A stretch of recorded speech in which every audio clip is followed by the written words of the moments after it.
आळंदी हे गाव पुण्यभूमी ठाव, दैवताचे नाव सिद्धेश्वर, 84 सिद्धांचा सिद्ध बेटी मेला, तो सुख सोहळा स्वर्गी नाही.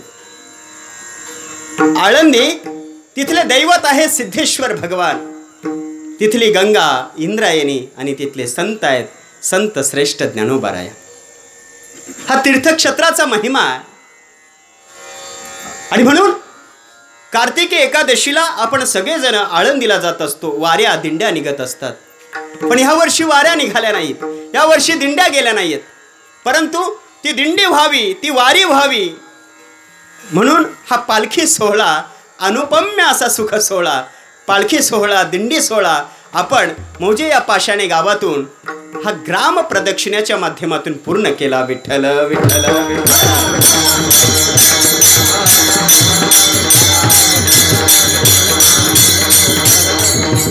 श्री संत ज्ञानोबारायांचा संजीवनी समाधी सोहळा, वारकऱ्याला हवा हवासा वाटणारा हा सोहळा. कार्तिकी एकादशी म्हणजेच अर्थात भागवत एकादशी, मराठी महिन्यामध्ये अतिशय पवित्र असणारा कार्तिक महिना आणि या कार्तिक महिन्याची असणारी ही एकादशी. सगळेजण आपण आवडीनं व्रतस्थ राहतो. एकादशी म्हणजे व्रतस्थ राहणं. एकादशीच्या दिवशी व्रत करायचा असतो. एकादशीच्या दिवशी देवाचं नामस्मरण करायचं असतं. एकादशीच्या दिवशी देवाला जाणायचं असतं, देवाला आपलंसं करायचं असतं. आणि अगदी त्याच पद्धतीनं खऱ्या अर्थानं कार्तिकी एकादशी आज आपल्या विद्यापीठामध्ये साजरी झाली. विठ्ठल विठ्ठल विठ्ठल.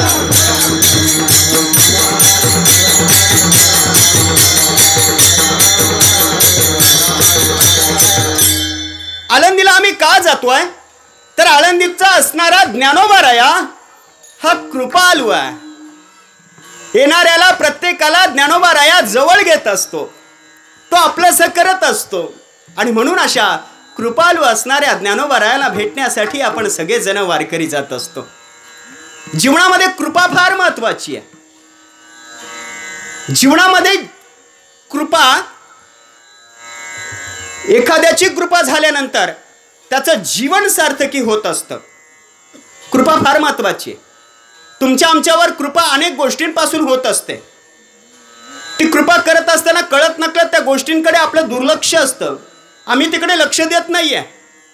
तुमच्या आमच्यावर उदार अंतःकरणाने कृपा करणारा सूर्य आहे, रवी. हा सूर्य तुम्हा आम्हाला उजेड देतो, प्रकाश देतोय. हा सूर्य कधी विचारत नाही एवढा तुझा बिल झाला म्हणून. लाईटीचा थोडासा मीटर पुढे सरकला काय माई, लगेच आम्ही हिसाब करत बसतो, 1500 होतील की 2000 होतील. पण सूर्य आम्हाला एवढा उजेड देतोय, एवढा प्रकाश देतोय, तुमच्या आमच्यावर उजेडाच्या कृपेचा वर्षाव करतोय. पण सूर्य कधी सांगत नाही. चंद्र तुम्हा आम्हाला शीतलता देतोय, तो कधी म्हणत नाही की मी एवढी शीतलता तुम्हाला दिली. चंद्राचे उपकार आहेत, चंद्राची कृपा आहे. नदीची कृपा आहे. नदी तुम्हा आम्हाला प्यायला पाणी देते. नदीचं पाणी येतं म्हणून आपला भाजीपाला होतो. नदीचं पाणी नाही आलं तर भाजीपाला होणार नाही. नदीचे उपकार आहेत. नदीचं पाणी आपण पिण्यासाठी वापर करतोय, पण ती नदी कधी म्हणत नाहीये की तुम्ही माझं पाणी नेता. नदीचे उपकार आहेत. नदी कृपालू आहे. इथे कृपालू आहे आई वडील. आई वडील कृपा करत असतात. आई वडील लेकरांना हवं आहे ते देत असतात. लेकरांनी काही आई वडिलांकडे मागावं आणि आई वडील ते देतात. त्याला कधी म्हणत नाहीत तू मागू नकोस. त्याला कधी सांगत नाही तुला आता मिळणार नाहीये. आई वडील अगदी उदार अंतःकरणाने देत असतात. तुमच्या आमच्यावर आई वडिलांची कृपा आहे. तुमच्या आमच्यावर कृपा आहे देवाची. देव तुमच्या आमच्यावर कृपा करत असतो. भरभरून देत असतो. मागे पुढे उभा राहे संभालित आलिया आघात निवाराया. तुमच्या आमच्या सर्वांच्या मागे पुढे उभा तो देव राहत असतो. तुम्हा आम्हाला सगळ्यांना तो देव सांभाळत असतो. देवाची कृपा आहे. पण देवाची कृपा झाली की आम्हाला मात्र त्याच्याकडे देवाकडे पाहायला वेळ नसतो. आम्ही ती कृपा विसरून जातोय. कृपा म्हणजे उपकार. आम्ही कृतज्ञ होतोय. देवाने केलेली कृपा, ती कृपा आम्ही मानायला तयार नसतो. देव हा कृपालू आहे.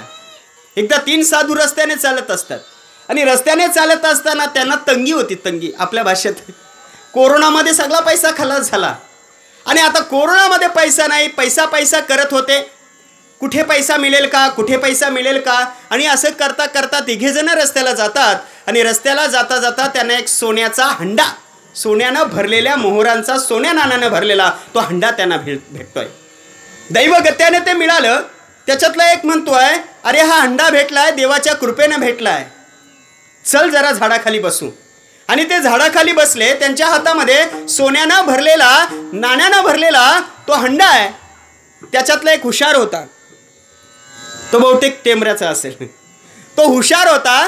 तो म्हणतो देवाच्या दयेने भेटलंय, देवाच्या कृपेनं भेटलंय, हे देवाला दिलं पाहिजे याच्यातलं काही. आणि म्हणून तो टेमऱ्याचा असल्यामुळे त्यांनी काय केलं, देवाला द्यायचंय ना, मग एक छोटं सर्कल केलं, छोटं वर्तुळ केलं. किती? एवढूस. आता छोटं वर्तुळ केलं आणि मग तो त्यांना सांगू लागला अरे आता जे सोन्यात नाणं भेटलंय ना, आपल्याला जे काय पैसे भेटलेत ना, ते आपण काय करू, वर उडवायचे. आणि वर उडवल्यानंतर जेवढे या वर्तुळामध्ये पडतील ते देवाचे आणि बाकीचे आपले. आता वर्तुळ किती मोठा आहे? छोटा. त्याच्यामध्ये जे पडतील ते देवाचे आणि बाजूला पडतील ते आपले. त्याच्यापेक्षा दुसरा एक हुशार होता. तो बहुतेक दैलचा असेल. तो हुशार होता. तो म्हणतो अरे असं कुठे असतंय का, देवाच्या दयेने भेटलंय, देवाच्या कृपेने भेटलंय. मग जर देवाने आपल्याला दिलंय मग छोटं रिंगण कशाला करतोय, मोठं वर्तुळ कर ना. अरे मग मोठं वर्तुळ करायचं, एवढं मोठं वर्तुळ करायचं की ह्या सगळ्या प्रांगणाच्या एवढं मोठं वर्तुळ करायचं आणि मग त्या मोहरा वर उडवायच्या. जेवढ्या मोहरा वर्तुळात पडतील त्या आपल्या, न वर्तुळाच्या बाहेर पडतील त्या देवाच्या. त्याच्यातला तिसरा जाम हुशार होता. तो मासोनचा असेल. आता तो हुशार असल्यामुळे तो काय म्हणतो अरे देवाच्या दयेनं भेटलंय, देवाच्या कृपेनं भेटलंय, तुम्ही काय छोटं आणि मोठं वर्तुळ करताय. अरे करायचं असेल ना तर एक काम करा, मी सांगतोय तसं करा. देव कुठे राहतो? ते म्हणतो वरती. मग त्या सगळ्या मोहरा माझ्याकडे द्या आणि मग मी वर उडवतोय. ज्या वरती राहतील त्या देवाच्या आणि खाली पडतील त्या आपल्या. देवाची कृपा. विठ्ठल विठ्ठल विठ्ठल.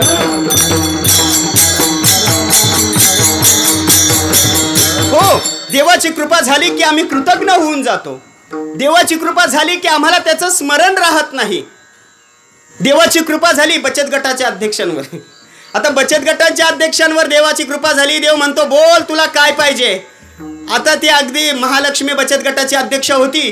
ती म्हणते देवा माझ्यावर लय तंगी आले. एक सोन्याची गंठण होती ती पण नवऱ्याने ठेवली कोरोनात. आता एक काम तेवढं कर ना, माझ्यावर एवढी तंगी आले, मला फक्त पैसा तेवढा दे.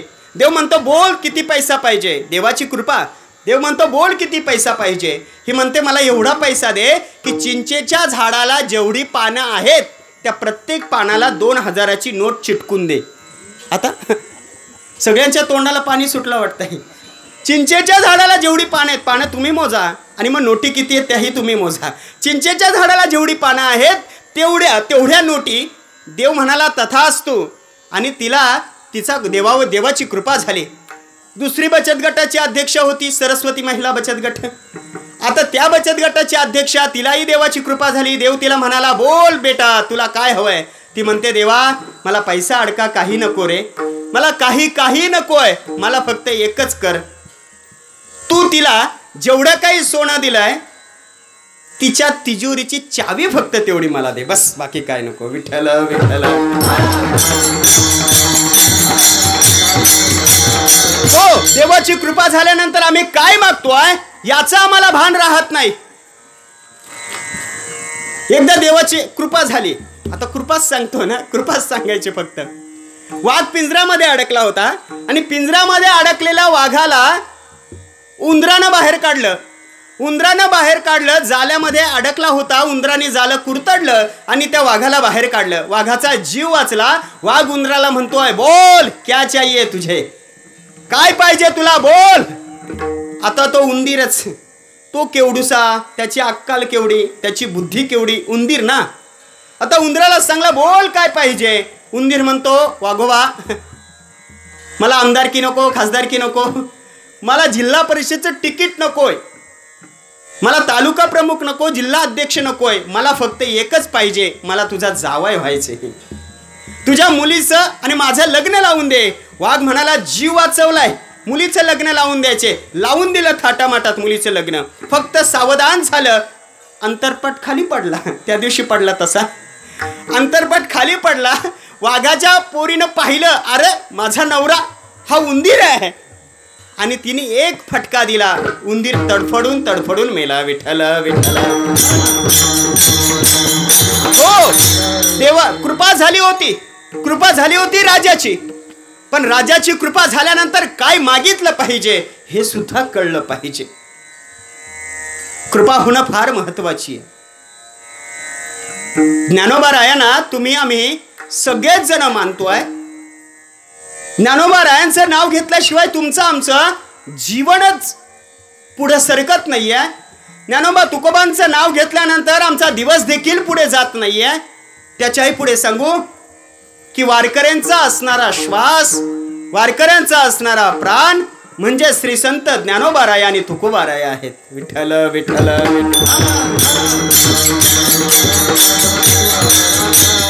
हो, ज्ञानोबा राया कृपाळू आहेत, पण कृपाळू असणाऱ्या ज्ञानोबा रायांच्या पाठीमागची भूमिका काय, हे कृपाळूपणाचे संस्कार ज्ञानोबा रायांना कुठून झाले, ज्ञानोबा राया कृपाळू कसे बनले, काहीतरी कारण असेल ना त्याला.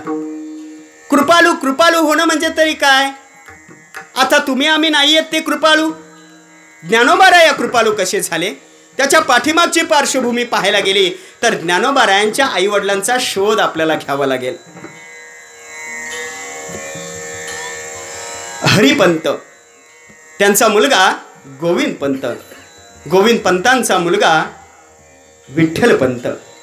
आणि हे विठ्ठलपंत अगदी कुशाग्र बुद्धिमत्तेचे, अतिशय हुशार, बुद्धिवंत, प्रज्ञावंत, ज्ञानवंत, प्रतिभावंत, आणि अशा असणाऱ्या विठ्ठलपंतांचं मन मात्र संसारामध्ये लागत नाहीये.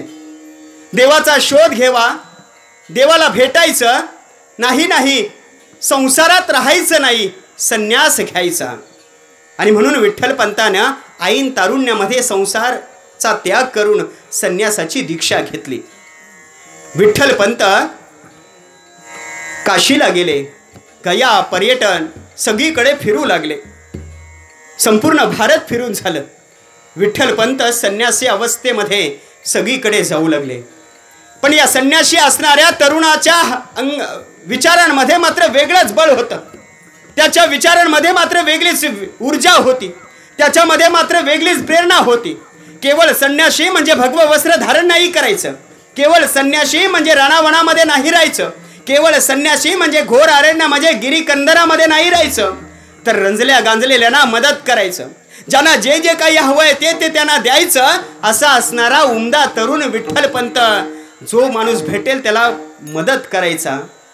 आणि हे विठ्ठलपंत संन्यासाच्या दीक्षा घेऊन राहते.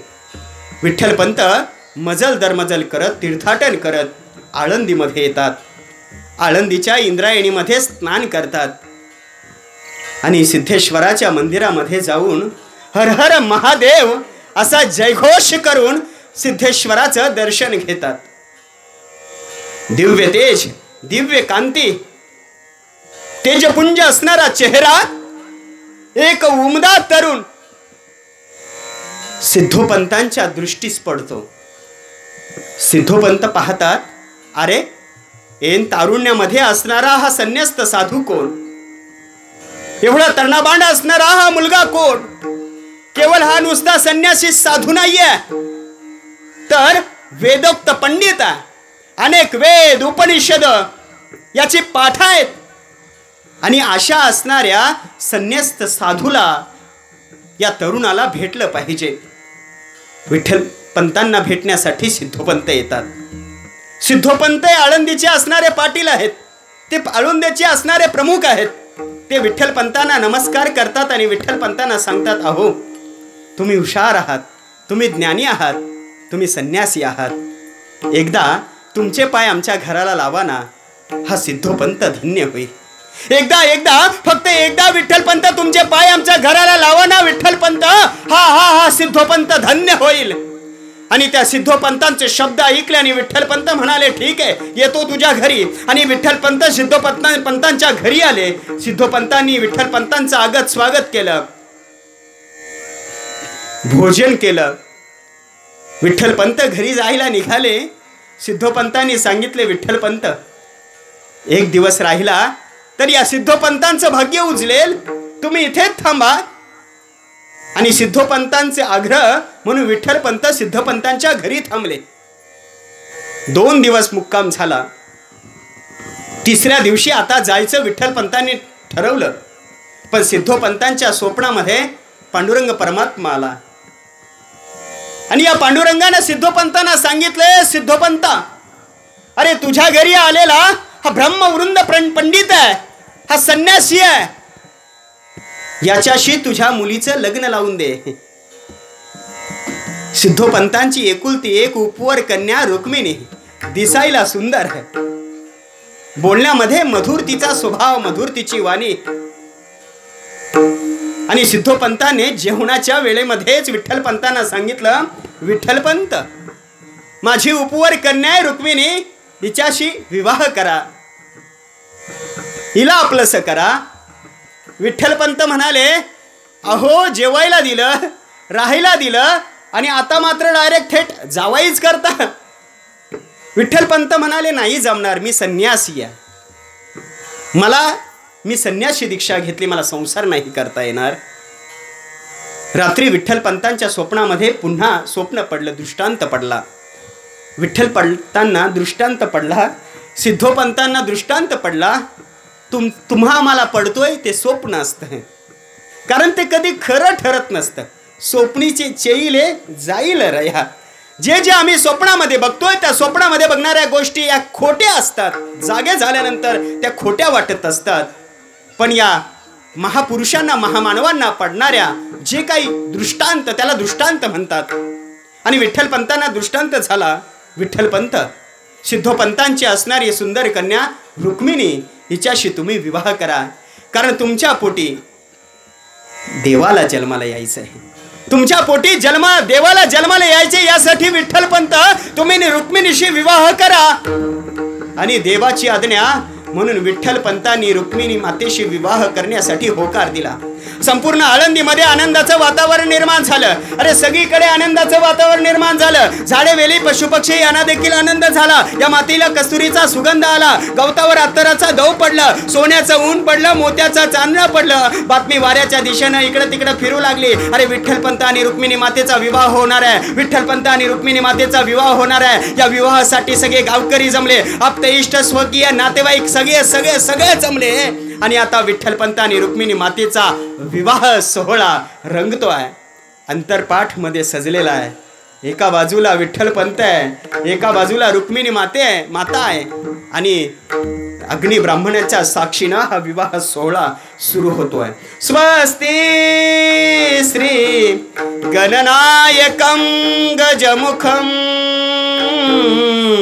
मोरेश्वरं सिद्धिदा बल्लालो शरयू महेंद्र तनया शुभमंगल.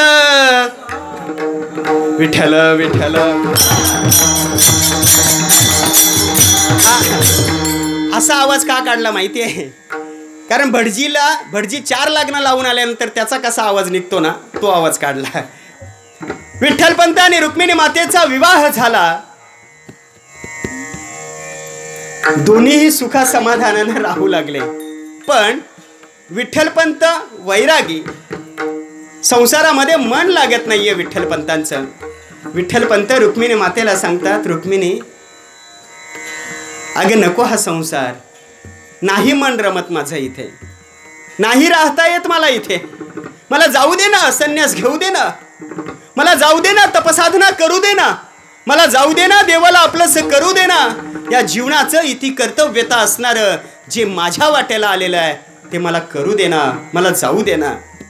रोज रोज हट्ट रुक्मिणी मातेकडे विठ्ठलपंत करायचे. रुक्मिणी मातेला आता कंटाळा आला नेहमीचा हा शब्द, मला जाऊ दे ना, संन्यास घेऊ दे ना.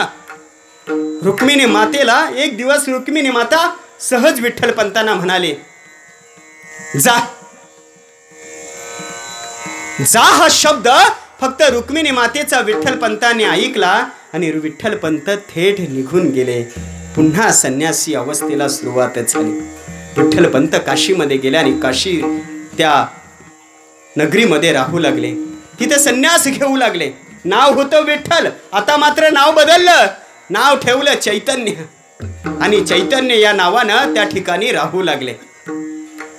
विठ्ठलपंतांचे असणारे, चैतन्याचे असणारे गुरु श्रीपाद बाबा, श्रीपाद स्वामी.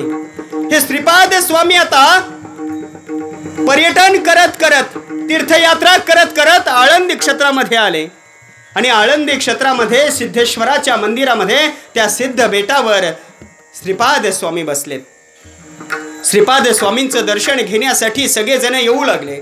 हा महान तपस्वी आलेला आहे म्हणून दर्शन घेण्यासाठी रांगाच्या रांगा लागल्या, सगळेजण जाऊ लागले आणि त्या रांगेमध्ये डोक्यावर पदर घेतलेला एक बाई पुढे आली आणि त्या बाईने डोक्यावरचा पदर डोक्यावर ठेवून श्रीपाद बाबांच्या चरणावर नतमस्तक झाले. श्रीपाद बाबांनी न पाहताच त्या लेकीला आशीर्वाद दिला, पुत्रवती भव. रुक्मिणी मातेच्या कानावर शब्द पडले, पुत्रवती भव. रुक्मिणी मातेने सांगितलं, अहो बाबा, अहो स्वामी, तुम्ही घेतलेला शब्द तुमचा मागे घ्या. तुम्ही घेतलेला शब्द, तुम्ही दिलेला वरदान तो पहिल्यांदा मागे घ्या. श्रीपाद बाबा म्हणाले, मी दिलेला शब्द, आम्ही संन्यासी तपस्वी, आम्ही दिलेला शब्द कधीही माघारी येत नाहीये. आमचा शब्द हा खरा ठरत असतो. दिलेला शब्द कधीही माघारी घेणार नाही. रुक्मिणी मातेनं सांगितलं, माझा पतीनं संसार विवाह झाला, पण विवाह झाल्यानंतर 6च महिन्यामध्ये, काही दिवसामध्ये माझे पती पुन्हा संन्यासाला निघून गेले. ही गोष्ट श्रीपाद बाबांच्या लक्षात राहिली. श्रीपाद बाबाने रुक्मिणीला विचारलं, काही खूण असेल तर सांगाल का? श्रीपाद बाबाने सांगितलं, हो, त्यांच्या मनगटावर खून आहे, त्यांच्या मनगटावर बिल्वपत्राची खून आहे. कुठे पाहिला तर तेवढी आमची भेट करून द्या, तेवढा त्यांना निरोप सांगा. आणि श्रीपाद बाबा निघाले. श्रीपाद बाबा काशीमध्ये आले आणि विठ्ठलपंत तपसाधनेला बसलेत. न राहून श्रीपाद बाबांचं लक्ष विठ्ठलपंताकडे गेलं आणि विठ्ठलपंतांच्या दंडावर बिल्वपत्राची खूण दिसली आणि पाठीमागूनच त्या चैतन्याला आवाज दिला, ए विठ्ठलपंत. त्या असणाऱ्या चैतन्य नामक विठ्ठलपंताने मागे वळून पाहिलं आणि गुरुजींना सांगितलं, स्वामीजी, आपण मला अशी हाक मारली. श्रीपाद बाबाने सांगितले, विठ्ठलपंत जा, तुझी पत्नी तुझी वाट पाहते, तुझी पत्नी तुला बोलवते, जा तू तुझ्या पत्नीला भेट, संसाराला सुरुवात कर. अरे तू संसाराला सुरुवात कर. तुझ्या पोटी परमेश्वराला अवतार घ्यायचंय. तुझ्या पोटी परमेश्वराला जन्माला यायचंय. जा तू घरी. आणि विठ्ठलपंत पुन्हा आपल्या घराकडे येतात.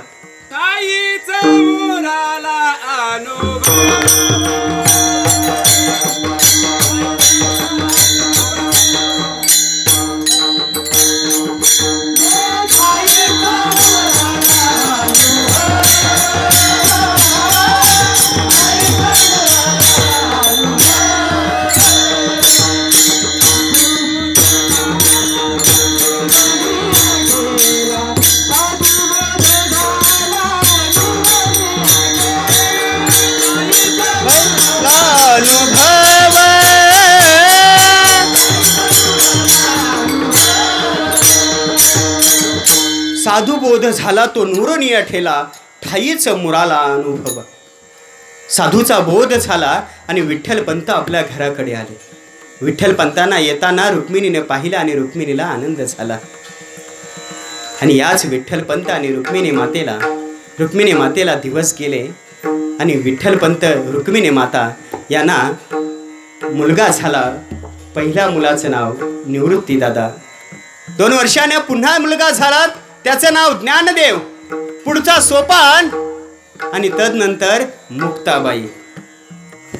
खरं तर ही लेकरं नव्हती, तर परमेश्वरानंच यांच्या पोटी अवतार घेतला होता या समाजाच्या उद्धारासाठी, या समाजाच्या रक्षणासाठी, जगाला ज्ञान देण्यासाठी, जगाला प्रेरणा देण्यासाठी, जगामध्ये रंजल्या गाजलेल्यांमध्ये ऊर्जा भरण्यासाठी, त्यांना नव्यानं जीवन जगायला लावण्यासाठी, ज्ञानाचा संदेश देण्यासाठी साक्षात परमेश्वरानंच रुक्मिणी मातेच्या उदरामध्ये जन्म घेतला होता. शिवतो निवृत्ती विष्णू ज्ञान देव पाही. शिवतो निवृत्ती विष्णू ज्ञान देव पाही.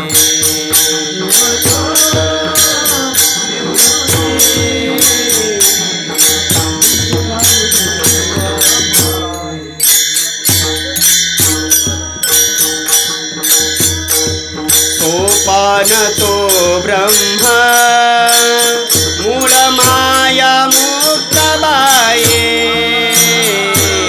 सोपान तो ब्रह्म मूळ माया मुक्ताई.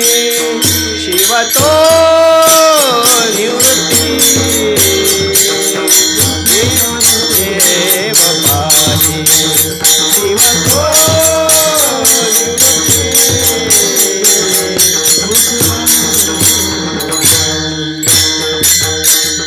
शिव तो निवृत्ती विष्णू ज्ञानदेव पाही. सोपान तो ब्रह्म मूळ माया मुक्ताबाई. साक्षात भगवान महादेव शिवशंकरानं निवृत्ती दादाच्या रूपानं जन्म घेतला. श्री विष्णूनं ज्ञानोबारायांच्या रूपानं जन्म घेतला. महाविष्णूचा अवतार सखा माझा ज्ञानेश्वर.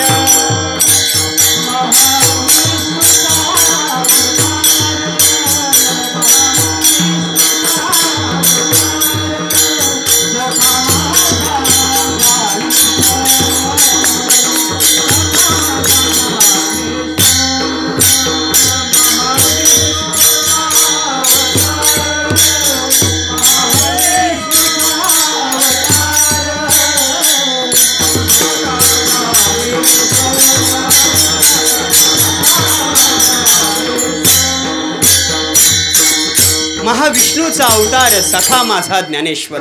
साक्षात भगवान श्री विष्णूचा अवतार म्हणजे ज्ञानोबाराय आहेत. 4 लेकरं, 4 भावंड आणि हा परिवार सुखा समाधानाने राहू लागला. विठ्ठलपंत आणि रुक्मिणी माता या मुलांचं लाड पुरवू लागले. पण आता ही मुलं हळूहळू मोठी होऊ लागले आणि या मुलांना आता मौजी बंधन यांचं झालं पाहिजे. यांच्यावर उपनयन संस्कार झाले पाहिजेत. यांना शिक्षण मिळालं पाहिजे. समाजानं यांचा स्वीकार केला पाहिजे. समाजानं यांना जे जे काही हवंय ते त्यांना मिळवता आलं पाहिजे. हे शिकले पाहिजेत. वेदवंत पंडित झाले पाहिजेत. हा मानस आईवडिलांचा होता. प्रत्येक आईवडिलांना हेच वाटत असतं. प्रत्येक आईवडिलांना वाटत असतं माझ्या मुलांना मोठं व्हावं, माझ्या मुलांना शिकून सवरून समाजाचं हित करावं. घरादाराला सांभाळावं, आपल्याला सांभाळावं, हे प्रत्येक आई वडिलांना वाटत असतं.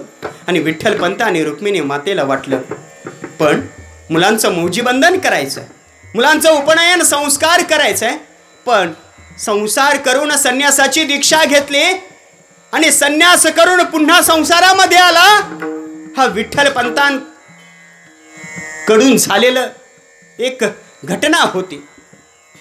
म्हणून या धर्मपंडितानं आपल्या लेकरांचा स्वीकार करावा म्हणून विठ्ठलपंत पैठणला जातात. त्या काळामध्ये पैठणचं धर्मक्षेत्र धर्मपीठ होतं, तिथलं असणारं न्यायालय होतं आणि त्या न्यायालयानं दिलेला जो काही आदेश असेल त्या आदेशाचं पालन केलं जायचं, त्या आदेश शिरसावंद्य मानला जायचा. आणि विठ्ठलपंत त्या धर्मपंडितांकडे जातात. धर्मपंडितांकडे आपला एक अर्ज करतात की आपल्या लेकरांचा आपण स्वीकार करावा, त्यांचं मौजीबंधन व्हावं, त्यांच्यावर उपनयन संस्कार व्हावे. धर्मपंडित विठ्ठलपंतांकडे पाहतात आणि विठ्ठलपंतांना सांगतात, विठ्ठलपंत, तुम्ही संसार करून संन्यासाची दीक्षा घेतली, तुम्ही संन्यासी झालात आणि संन्यासी झाल्यानंतर पुन्हा संसाराला आलात. एका संन्यासाला सोबत का हे? तुम्ही घोर अपराध केलाय विठ्ठलपंत, तुमच्याकडून गुन्हा घडलाय विठ्ठलपंत, याची शिक्षा तुम्हाला भोगावी लागेल, याचं प्रायश्चित्त तुम्हाला भोगावं लागेल विठ्ठलपंत. विठ्ठलपंतानं दोन्ही हात जोडले आणि विठ्ठलपंताने विचारलं, प्रायश्चित्त? कसलं प्रायश्चित्त आणि कोणतं प्रायश्चित्त भोगावं लागेल?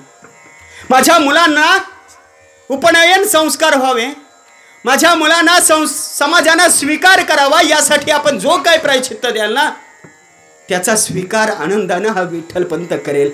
बोला बोला, आपण बोला. त्यावेळेस त्या धर्मपंडितानं आदेश दिला, विठ्ठलपंत, तुम्ही केलेला अपराध हा शास्त्राला मान्य नाही, शास्त्राला मान्य नाही. तुम्ही केलेला गुन्हा, धर्माचा अव्हेर केलाय, अधर्म मानलाय, अनिती केली विठ्ठलपंत, याचं प्रायश्चित्त म्हणजेच देहांत प्रायश्चित्त. तुम्हाला देहदंड भोगावा लागेल विठ्ठलपंत, स्वतःला संपवावं लागेल विठ्ठलपंत. विठ्ठलपंतांच्या हातामध्ये तो मृत्यूदंडाचं पत्र दिलं. विठ्ठलपंतानं तो पत्र हातामध्ये घेतलं आणि जड अंतःकरणानं विठ्ठलपंत घराकडे येतात. त्या पत्रामध्ये लिहिलेली 4 अक्षर होती, विठ्ठलपंत, तुम्हाला असं वाटत असेल तुमच्या मुलांचा समाजाने स्वीकार करावा, त्यांना जगण्याचा नैतिक अधिकार मिळावा, तर विठ्ठलपंत स्वतःला संपवावं लागेल. विठ्ठलपंतानं तो कागद उराशी बाळगला, एक चोराचा हुंदका दिला, घरी आले. रुक्मिणी मातेला आवाज दिला, रुक्मिणी बाहेर ये. पतिराज आलेत म्हणून रुक्मिणी माता बाहेर आली. लेकरं अंथरुणावर